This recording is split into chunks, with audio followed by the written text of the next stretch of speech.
trainees and welcome back to the channel. I hope you guys are doing super well and studying properly for your exams. I am your trainee mentor and today we'll be doing our chapter An Imperial Capital Vijayanagara and हम time period पढ़ेंगे 14th to the 16th century. So हम Vijayanagara empire के बारे में इस पूरे chapter में पढ़ेंगे, कैसे डिस्कवर होता है, कौन कौन इसके रूलर्स होते हैं and everything. So as always हम अपने नोट्स से ही करेंगे. So let's start. सबसे पहले जो हमें बॉक्स दिया हुआ है उसमें हमें विजयनगरा के बारे में बताया कि what is Vijayanagara. Vijayanagara means city of victory. विजय का मतलब होता है विक्ट्री एंड नगर मीन्स सिटी. सो विजयनगरा का मतलब है सिटी ऑफ विक्ट्री. अब ये एक सिटी भी थी और एक एम्पायर भी था. We call it Vijayanagara city और the Vijayanagara empire. Founded in the 14th century. ठीक है, 14th century में ये मिला था. और क्या हुआ, मिला था in the sense 14th century में यहाँ पर रूलर्स आए थे और यहाँ पर एक अपना एम्पायर इस्टेब्लिश किया था. और 1565 में डेजर्टेड हो गया था, मतलब ये जगह ही खाली हो गई थी. ठीक है, और यह बोला गया north Krishna to the south of the peninsula. मतलब ये कहाँ से स्प्रेड थी, नॉर्थ से लेके साउथ तक प्रॉपरली स्प्रेड थी. ठीक है, और क्या बोला गया, इसको हम्पी भी बोलते हैं. Vijayanagara is also called Hampi. ठीक है, ये Hampi name is derived from the local goddess. Local goddess का नाम था पंपा देवी. पंपा देवी वर्ड से हमने विजयनगरा का एक नेम डिराइव किया, दैट इज हम्पी. सो अब आता है first topic, that is the discovery of Hampi. हमें हम्पी के बारे में कैसे पता चलता है. सो जो हम्पी है इसके रूइंस हमें मिले थे इन 1800 एंड किन्होंने फाइंड किए थे, कॉलोनल कॉलिन मैकेंजी. ये नेम्स याद रखने हैं आपको. कॉलोनल कॉलिन मैकेंजी ने 1800 में हम्पी के रूइंस वगैरह ढूंढे थे. एंड ये थे कौन, सो कॉलोनल कॉलिन मैकेंजी ये एम्प्लॉय थे ईस्ट इंडिया कंपनी के. तो इन्होंने क्या किया, इन्होंने जो पूरी साइट थी इसका एक मैप तैयार किया और प्रॉपर इंफॉर्मेशन ली प्रीस्ट के बारे में, प्रीस्ट से एंड एवरीथिंग, मतलब प्रॉपर डिटेल्स ली इसके बारे में. एंड जो पंपा देवी टेम्पल है, पंपा देवी का टेम्पल है, उसके बारे में भी प्रॉपर डिटेल्स ली. ठीक है, अब second topic that comes is Rayas, Nayakas and sultans. So क्या बोला गया, जो विजयनगरा एम्पायर था ये किन्होंने फाइंड किया था, दो ब्रदर्स थे, हरिहरा एंड बुक्का. नेम्स याद रखना, हरिहरा एंड बुक्का. इन्होंने विजयनगरा एम्पायर को फाउंड किया था. एंड कब किया था, 1336 में. ठीक है, सो विजयनगरा एम्पायर में बहुत टाइप्स के लोग थे जो बहुत अलग अलग लैंग्वेजेस बोलते थे, अलग अलग रिलीजन्स के होते थे, तो मतलब बहुत डिफरेंट टाइप्स के लोग थे. ठीक है, अब जो यहाँ पे नॉर्थ था, विजयनगरा एम्पायर का नॉर्थ का जो बॉर्डर था, वहां पे इनका कंपटीशन था with contemporary rulers. Contemporary rulers जो मतलब सेम टाइम पे रूलर्स थे. कौन से थे, sultans of Deccan and Gajapati rulers of Odisha. तो इनका एक कॉम्पिटिशन था नॉर्थ की साइड में इनसे. किस चीज के लिए कॉम्पिटिशन था, for the control of fertile river valleys and resources generated by overseas trade. North के एरिया में कंपटीशन चलता था डेक्कन के सुल्तान्स के साथ और गजापति रूलर्स ऑफ उड़ीसा के साथ. क्यों चलता था, ताकि वो जो रिवर वैलीज हैं बहुत ज़्यादा फर्टाइल थी, उन पे अपना कब्जा जमाने के लिए एंड जो रिसोर्सेज, जो पैसा वगैरह ओवरसीज ट्रेड से आता था उस पर अपना हक जमाने के लिए. ठीक है, so ruling elites extended patronage to elaborate temple such as Brihadeshwara temple at Thanjavur and Chennakeshava temple at Belur. तो उन्होंने जो रूलर्स थे विजयनगरा एम्पायर के, उन्होंने पैसा वगैरह दिया, पैट्रोनेज दी इन टेम्पल्स को बनाने के लिए. और जो विजयनगरा के रूलर्स थे इनको हम बोलते हैं रायाज. रायाज आपको याद रखना है, इनका इनका से सरनेम भी राय था काइंड ऑफ. ठीक है, अब आता है हमारा सब टॉपिक किंग्स एंड ट्रेडर्स. ठीक है, सो क्या बोला गया है, हमारा जो विजयनगरा एम्पायर था वहां पे हॉर्सेज आते थे अरेबिया से और सेंट्रल एशिया थे. तो हम इसलिए ये कह सकते हैं कि जो ट्रेड था वो अरब के ट्रेडर्स उस पर कंट्रोल करते थे. So trade was controlled by the Arab traders. ठीक है, जो लोकल कम्युनिटीज थी मर्चेंट्स की, उनको बोलते हैं कुद्दीराय इन विजयनगरा. ठीक है, कुद्दीराय क्षेत्रीज और हॉर्स मर्चेंट्स ऑल्सो पार्टिसिपेटेड. मतलब कि ट्रेड में जो हम कुद्दीराई चेतीज होती है ना, कुद्दीराई चेतीज कौन होते हैं, हॉर्स मर्चेंट्स, वो भी पार्टिसिपेट करते थे ट्रेड में. बट मेन कंट्रोल तो अरब ट्रेडर्स का ही था. ठीक है, अब आगे देखो क्या बोला गया है. सो यहाँ बोला गया है पोर्टुगीज पोर्टुगीज जो थे उन्होंने भी आके धीरे धीरे ट्रेड पे पार्टिसिपेट करना शुरू कर दिया. सो वी गेट 3 पीपल जो पार्टिसिपेट करते थे. First we have Arabs, second we have Kudirai Chettis और the horse merchants, and third we have the Portuguese. So क्या बोला गया, Vijayanagara was noted for its markets dealing in spices, textiles and precious stones. मतलब विजयनगरा बहुत famous था इन सब चीज़ों के लिए. अब आता है the apogee and the decline of the empire. Empire खत्म कैसे होना शुरू करता है. सबसे पहले आपको इसमें क्या पढ़ना है, इसमें आपको पढ़ना है कि हमारे पास ये डायनेस्टीज आती थी जिन्होंने रूल किया over Vijayanagara. First we have the Sangama dynasty, इन्होंने 1485 तक रूल किया. उसके बाद हमारे पास आते हैं सल्लूवास जो कि मिलिट्री कमांडर्स थे, इन्होंने 1503 तक रूल किया. फिर आते तुलवास, इन्होंने 1542 तक रूल किया. देख लो, आपको डेट्स इतनी याद करनी नहीं है, जस्ट रिमेंबर द नेम्स कि हाँ ये आया था. देन वी हैव अराविडूस जो कि 7th सेंचुरी के एंड तक जिन्होंने रूल किया था. ठीक है, अब जो सबसे मेन रूलर थे वो थे कृष्णदेव राय. ठीक है, Krishnadeva Raya he was the main ruler and वो कौन सी डायनेस्टी के थे, he was from the Tuluva dynasty.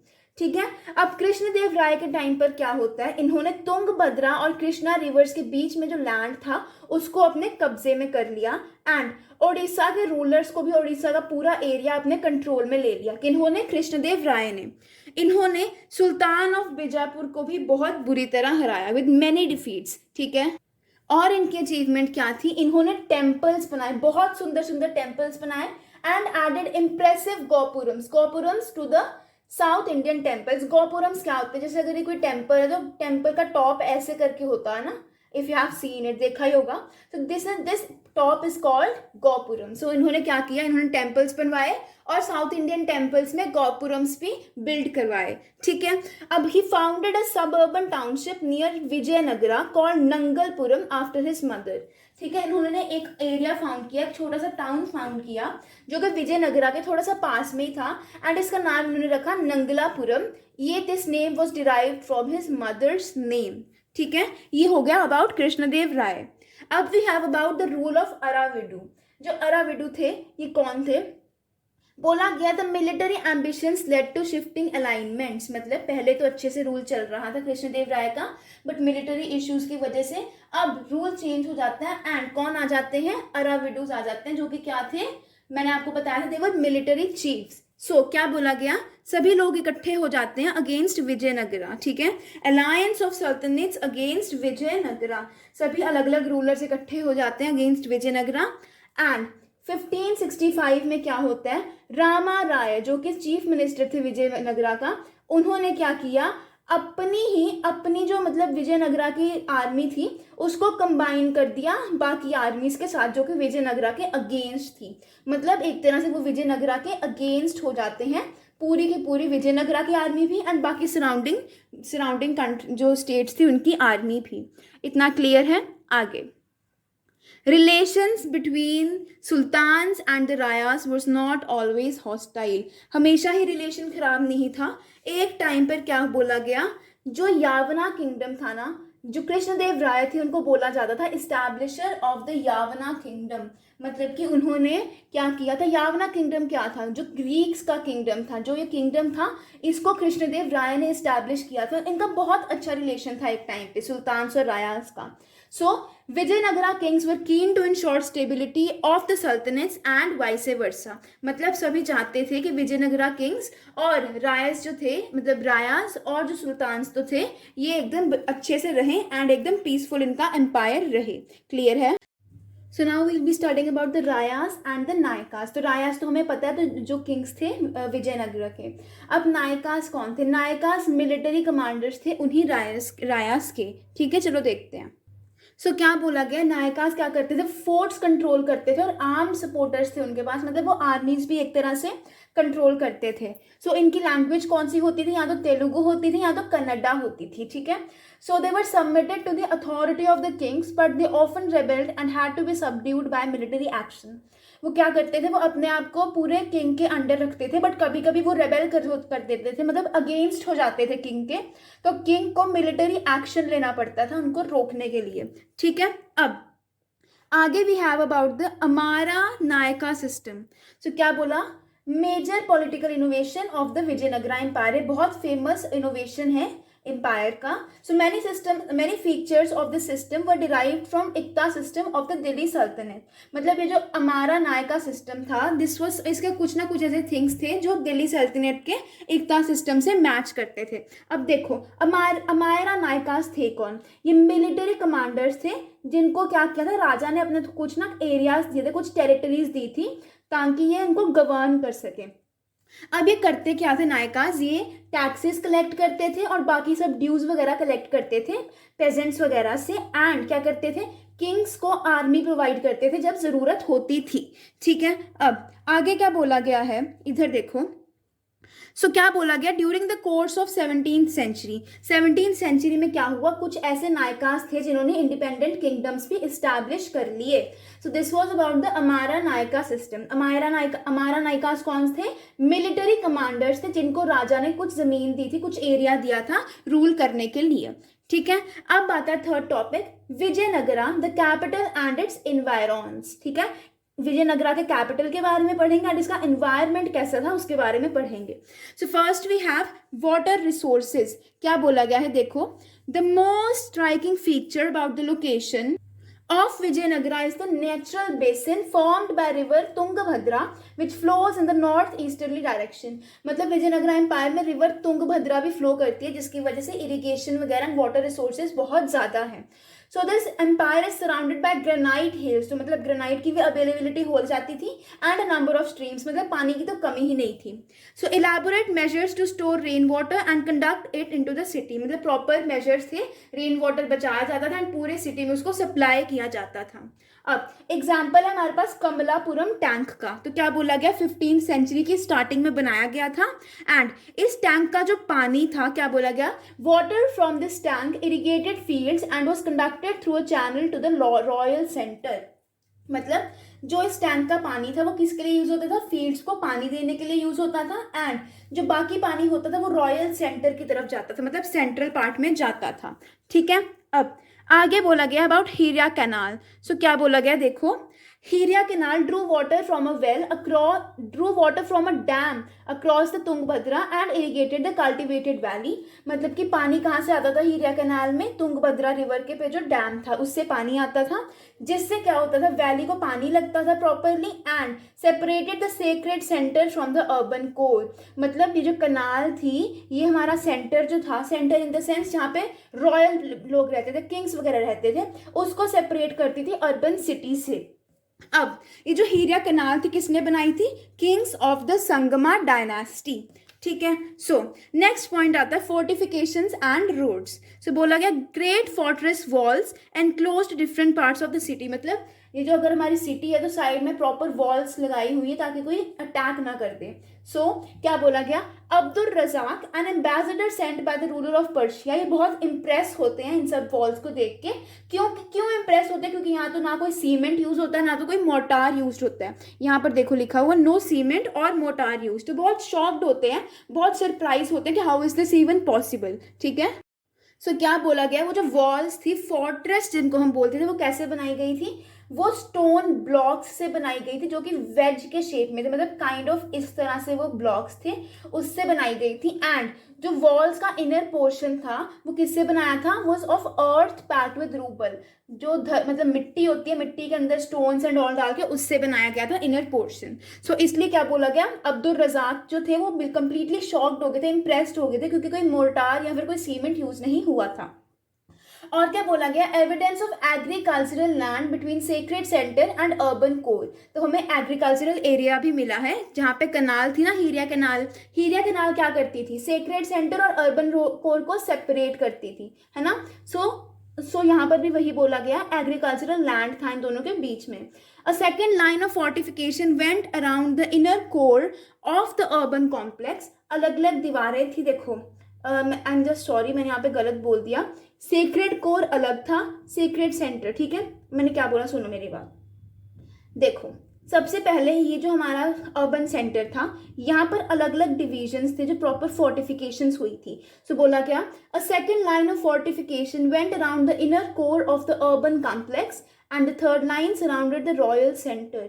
मतलब एक दीवार जो थी वो रॉयल सेंटर के बाहर थी एंड दूसरी कहाँ पर थी, अर्बन सेंटर पे थी. So the fort was entered through well guarded gates linking the city to major roads.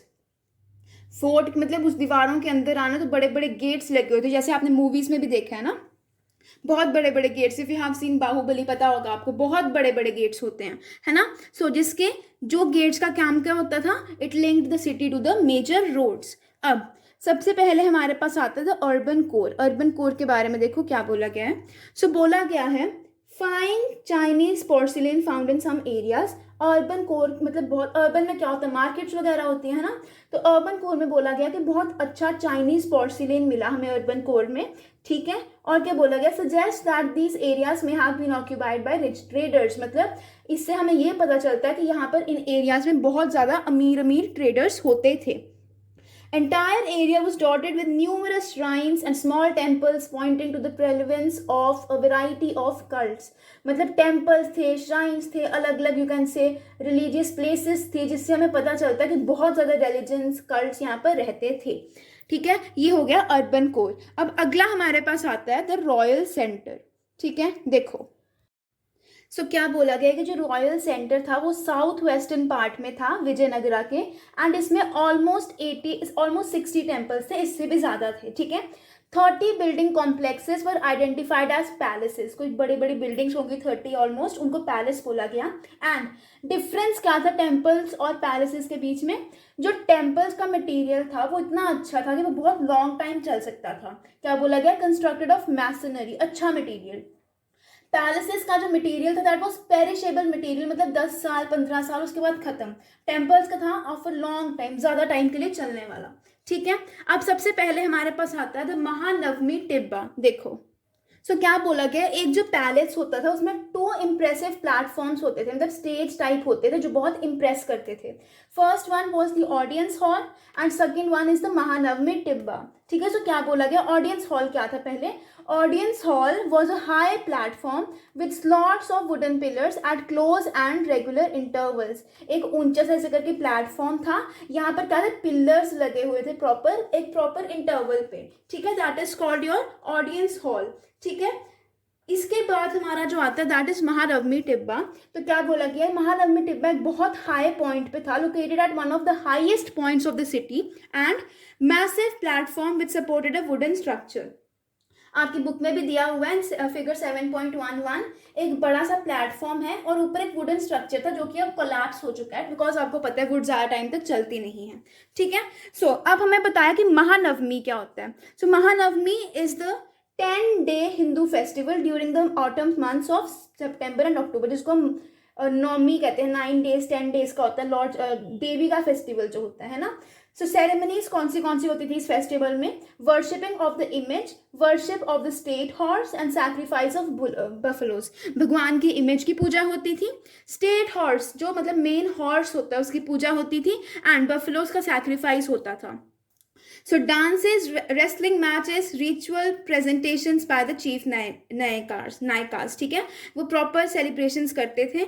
And last day पे क्या होता था, लास्ट डे पे जो किंग था वो अपनी आर्मी को इंस्पेक्ट करता था, देखता था कितनी पावर है उसकी आर्मी की, और एक बहुत बड़ी ग्रैंड सेरेमनी होती थी जहाँ पर जो नायकास थे वो गिफ्ट्स वगैरह लेकर आते थे फॉर द किंग. ठीक है. अब आगे बोला गया है अदर बिल्डिंग्स, बाकी बिल्डिंग्स कौन सी थी. सो एक आता है लोटस महल. सो बोला गया लोटस महल का नेम किसने डाला था, ब्रिटिश ट्रैवलर्स ने डाला था 19th सेंचुरी में. ठीक है. अकॉर्डिंग टू मैकेंजी क्या बोलते हैं कि एक बहुत बड़ा काउंसिल चैम्बर होगा जहाँ पर किंग्स अपने एडवाइजर्स को मिलते थे. ठीक है. किंग्स अपने जो भी एडवाइजर्स या फिर स्पाइस वगैरह जासूसों से मिलते थे. ठीक है. And the other one is the Hazari Rama temple. ठीक है. ये जो टेम्पल था ये सिर्फ किंग और किंग की फैमिली यूज करती थी. और यहाँ पे क्या था, इस टेम्पल की जो वॉल्स थी ना, यहाँ पे इस पे रामायणा के सीन्स बनाए गए थे. So it was a very beautiful temple. ठीक है. अब नेक्स्ट आता है the sacred centre. Sacred centre के बारे में अब हम देखते हैं. सो फर्स्ट सब टॉपिक, चूजिंग अ कैपिटल। सो जो सीक्रेट सेंटर था वो कहाँ पर था? It was located at the northern end of the city on the banks of river Tungabhadra. ठीक है, अब जो नॉर्दर्न एंड था यहाँ पर क्या था? बहुत रॉकी एरिया था, और इसी एरिया में क्या था? Monkey kingdom of Vali and Sugriva. If you have watch Ramayana, अगर आपने पढ़ी होगी रामायण, तो वहां पर आते हैं Bali and Sugriva, the monkey kings. ठीक है, सो क्या बोला गया यहाँ पर ही? क्या था? इन्हीं हिल्स में there is a temple of Pampa Devi, and Pampa Devi ने इन्हीं हिल्स में क्या की थी? पूजा की थी। She did penance to marry Virupaksha. ठीक है, वीरूपक्षा कौन थे? वीरूपक्षा वो the guardian deity of the kingdom, and क्या बोला जाता है कि लॉर्ड शिवा के फॉर्म है। ठीक है, सो बोला जाता है कि जो ये मैरिज थी वीरूपक्षा एंड पंपा देवी की, ये हर साल होती है इन द वीरूपक्षा टेम्पल। ठीक है, और रॉकी हिल्स में क्या है? जैना टेम्पल्स भी हैं of the pre Vijayanagara period. So ये जो हमने हिल्स देखी है रॉकी हिल्स, यहाँ पे kingdom of Vali and Sugriva, then पंपा देवी ने यहाँ पर अपनी पेनांस की थी टू मैरी वीरूपक्षा, एंड यहाँ पर जैन टेम्पल्स भी हैं। ठीक है, सो बोला गया है द डाइटी वॉज एक्सप्लिसिटली और implicitly identified with the king. मतलब किंग अपना नाम डाइटी के साथ जोड़ता था। The king considered himself god like. ठीक है, temples also functioned as centres of learning. आपको पता ही है, बच्चे टेम्पल्स में ही पढ़ते थे उस टाइम पे, and rulers also provided grants to the temples. ठीक है, अब क्या बोला गया? जो विजयनगरा के किंग्स थे, they claimed to rule on the behalf of god Virupaksha. जैसे मैंने आपको बताया, authority on the name of Virupaksha. तो जितने भी ऑर्डर्स वगैरह साइन होते थे उन पर लिखा होता था श्री वीरूपक्षा, वो भी कन्नडा की स्क्रिप्ट में, कन्नडा स्क्रिप्ट में, नॉट कैनेडा, कन्नडा। ठीक है, फिर हिंदू सूरत राना क्या था? Hindu Suratrana is a word, it's a Sanskrit word. तो क्या लिखा गया? Sanskritisation of the Arabic term sultan. So sultan की संस्कृत वर्जन क्या होती है? हिंदू सूरत राना। ठीक है, सो जो रूलर्स थे उन्होंने टाइटल क्यों यूज किया? तो indicate close links with the gods. ठीक है, नाउ मूविंग अहेड, अब आता है गोपुरम्स एंड द मंडपास। मंडप्स क्या थे? बड़े बड़े हॉल्स थे, वेरी बिग हॉल्स और पेविलियंस, मल्टीपर्पज हॉल्स। गोपुरम्स क्या थे? Royal gateways that dwarf the towers of the central shrines and signal the presence of temple from a great distance। अब जैसे जब आप मैकडोनल्ड्स वगैरह जाते हो तो आपको दूर से ही वो सिंबल दिख जाता है ऊपर से मैकडोनल्ड्स का, वैसे गोपुरम्स बड़े बड़े यू कैन से गेट्स थे जहाँ से दूर से पता चल जाता था कि यहाँ पर टेम्पल है। ठीक है, इन्हीं गोपुरम से क्या पता चलता था? They were reminders of powers of the king, king की पावर का पता चलता था फ्रॉम दीज गोपुरम्स। ठीक है, अब यहाँ पर हमें थोड़ा सा वीरूपक्षा टेम्पल के बारे में बताया गया है। सो बोला गया है इसको बढ़ा दिया गया। इसकी जो वीरूपक्षा टेम्पल पहले छोटा था, but it was enlarged with the establishment of the Vijayanagara empire. जब विजयनगरा एम्पायर आता है तो उसको, इस टेम्पल को बड़ा कर दिया जाता है। क्या किया जाता है? एक जो श्राइन था मेन, जहाँ पर गॉड की इमेज थी, वहाँ पर एक उसके सामने एक बहुत बड़ा सा हॉल बना दिया जाता है। किसने बनाया था? कृष्णदेव राय ने, और इसी हॉल को डेकोरेट किया था पिलर्स के साथ। ठीक है, so the central shrine came to occupy a relatively small part of the complex. जो मेन श्राइन था जहाँ पर डाइटी की मूर्ति थी, वो बहुत छोटी सी जगह थी, बाकी जो एरिया था हॉल्स वगैरह से बना के बहुत बड़ा कर दिया था उस टेम्पल को। ठीक है, अब नेक्स्ट हमारे पास एग्जाम्पल आता है ऑफ द विठला टेम्पल। जो बोला गया था विठला टेम्पल, यहाँ के प्रिंसिपल डाइटी है Vitthala. Vitthala is a form of Vishnu, जो कि हम महाराष्ट्र में जिनकी पूजा करते हैं। So there were several halls and unique shrine designed as a chariot. बहुत बड़े बड़े हॉल्स थे, और जो श्राइन था जहाँ पर मूर्ति रखी जाती थी, उसको एक चैरियट का फॉर्म, एक रथ का फॉर्म दिया गया था। So chariot streets that extended from the temple gopuram in a straight line. Streets क्या थी? लंबी लंबी स्ट्रीट्स थी टेम्पल गोपुरम से, जहाँ पर वो मूर्ति थी वहां से लेकर आगे तक लंबी लाइन में स्ट्रेच हो जाती थी। ठीक है, और क्या बोला गया है? और जो पिलर्ड पेविलियंस थे, मतलब ऐसे ऐसे ना पेविलियंस लगाए थे, एक पिलर, दो पिलर, इस पिलर के बीच में मर्चेंट्स अपनी शॉप्स लगा देते थे। So pillared pavilions in which merchants set up their shops. ठीक है, अब sixth topic, plotting places, temples and bazaars. तो क्या बोला गया? Information was pieced together from travellers accounts and inscriptions. हमें यहाँ से पता चलता है, ट्रैवलर्स के अकाउंट्स वगैरह से सारी इंफॉर्मेशन हमें मिलती है। So the site was preserved by ASI and the Karnataka department of archaeology and museums. ये जो साइट थी विजयनगरा का साइट थी, इसको प्रिजर्व करके रखा गया, एंड 1976 में it was recognised as a site of national importance. Site of national importance बन गई 1976। ठीक है, आगे सो अर्ली 1980s में क्या होता है, प्रोजेक्ट लॉन्च किया गया था to document material remains at Vijayanagara. जितनी भी विजयनगरा में हमें सामान मिला है उसको एक मतलब डॉक्यूमेंट के फॉर्म में तैयार करो एंड लाइक रिवील करो कि क्या क्या मिला है। ठीक है, so mapping the entire area was divided into set of 25 squares, each designated a letter of the alphabet. पूरा एरिया विजयनगरा का ऐसे करके स्क्वायर्स में डिवाइडेड था, जिनको मतलब हमने पता करने के लिए क्या किया, विजयनगरा के बारे में जानने के लिए ऐसे हमने मैपिंग की। हमने देखा हर एक बॉक्स को हमने एक लेटर दे दिया, ABCD एंड एवरीथिंग। ठीक है, सो ये जो स्क्वायर्स इनको फर्दर हमने सब डिवाइड कर दिया इनटू स्मॉल स्क्वायर्स। एंड इससे क्या हुआ, इससे हमें पता चला छोटे छोटे जो माइनर डिटेल्स थी उसका भी हमें ज़्यादा पता चला। माइनर डिटेल्स जैसे कि roads, bazaars and each and everything. So इन छोटी छोटी डिटेल्स का भी हमें पता चला। Next 7th topic, questions in search of answers. कुछ ऐसे क्वेश्चंस हैं जिनके बारे में हमें पता ही नहीं है, जिनके आंसर्स हमें अभी तक पता ही नहीं है। So buildings tell us about the spaces, about how the spaces were organized and used, how they were built and with what materials. Building से हमें पता चलता है कि किस जगह पे क्या क्या होता था, बिल्डिंग किस मटेरियल से बनी हुई है and everything. They tell us about the ideas and cultural influences. तो बिल्डिंग्स को देख के हमें पता चल सकता है कि ये मतलब एक स्पिरिचुअल जगह थी या फिर किस टाइप की जगह थी। So ideas and spiritual influences. Third आता है conveyed ideas with the builders और their patrons which to convey. मतलब जो बिल्डिंग्स थी वो इस तरह से बनाई गई थी कि उनमें प्रॉपर बताया जा सके किस टाइप का आइडियाज, कि जो लीडर्स थे या फिर पैट्रन्स थे वो किस टाइप का आइडिया शो करना चाहते थे। And last suffused with symbols which are a product of their cultural context. जैसे मैंने आपको बताया टेम्पल्स की वॉल्स थी, वहाँ पे रामायणा के सिंबल्स बनाए गए थे, तो कुछ ऐसे थे सिंबल्स थे जिससे पता चले हमारे कल्चर के बारे में। इसी के साथ पूरा चैप्टर खत्म होता है। If you understood it well, don't forget to like, share and subscribe to the channel जल्दी जल्दी शेयर कर दो with all your friends. Once I complete this syllabus मैं क्विक रिविजन के वीडियोज भी बनाऊंगी, so you can check them out also. So don't forget to like, share and subscribe. Thank you and have a great day.